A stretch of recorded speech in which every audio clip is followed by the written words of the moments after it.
One of the last Ukrainian defenders in Mariupol has told the BBC that the besieged steelworks where they are holed up is largely destroyed above ground and civilians are trapped under collapsed buildings.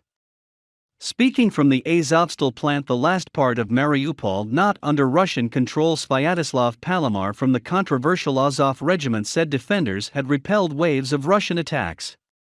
"I always say that as long as we are here, Mariupol remains under control of Ukraine," he said.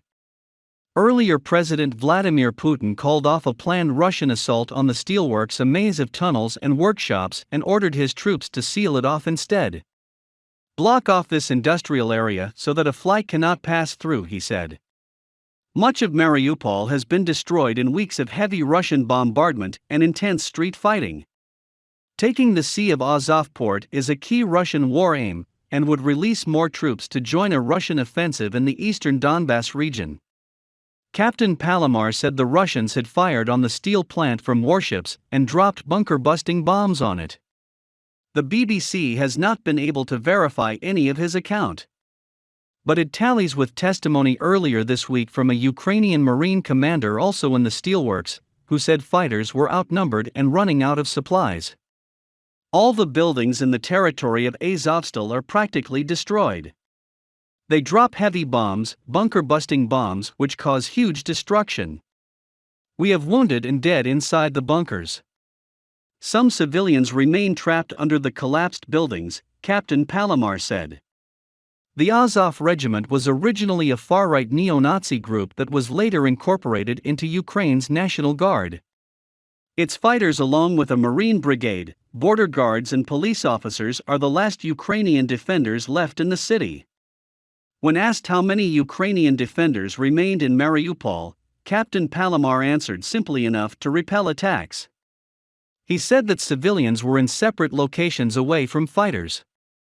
They were in basements containing 80 to 100 people each, but it was unclear how many civilians there were in total, as some buildings had been destroyed and fighters could not reach them because of shelling. Entrances to some of the bunkers were blocked by heavy concrete slabs that only heavy machinery could move, he said. "We keep in touch with those civilians who stay in places that we can get to. We know that there are small children there as young as 3 months old," he said. The fighter appealed for civilians to be given safe passage out of the steelworks and called for a third country or an international body to act as a guarantor for their safety. "These people have got through a lot already, through war crimes. They don't trust Russians, and they are scared," he said, adding that they feared torture and murder at the hands of Russian troops or deportation to Russia through so-called filtration camps.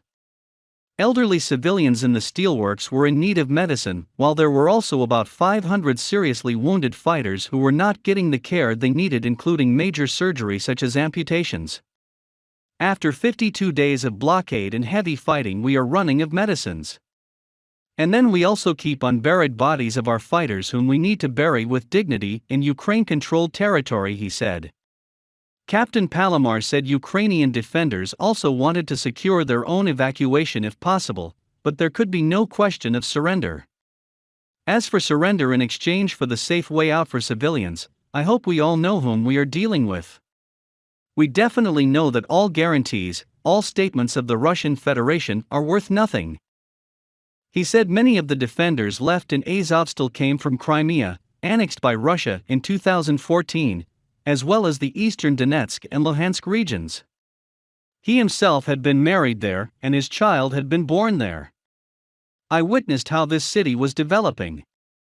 How this city became the Pearl of Azov, and it's a hometown for me as well," he said. Russia is not renewing or rebuilding anything. It aims to destroy and terrorize. If we fall, this horde will go further, and the whole civilized world will be in danger. Ukraine has accused Russian forces of bombing civilian shelters and of using weapons banned or restricted by international law, including phosphorus bombs and cluster munitions, in attacks on Azovstal.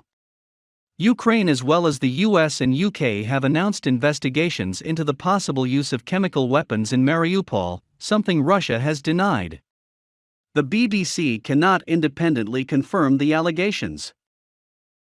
Ми зараз знаходимося на території Азовсталі. Пару днів вночі, в тому числі, були штурми заводу, відбувався штурм заводу за підтримки корабельної артилерії, стріляли з моря, з повітря скидають надважкі потужні бомби, постійні авіаудари. На Азовсталі від бомбардувань, в принципі, багато завалів. Територія Азовсталі практично зруйнована, вони використовують важкі бомби, протибункерні бомби, які приносять велику розруху.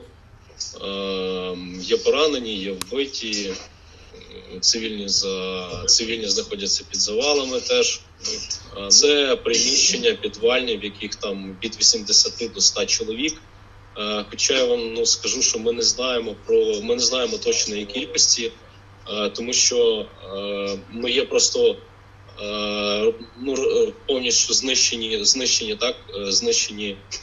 з приміщення, з ними підтримуємо зв'язок, там є малі діти, там від 3-місячні діти є. Я завжди в своїх зверненнях кажу, що поки ми тут, Маріуполь – це Україна.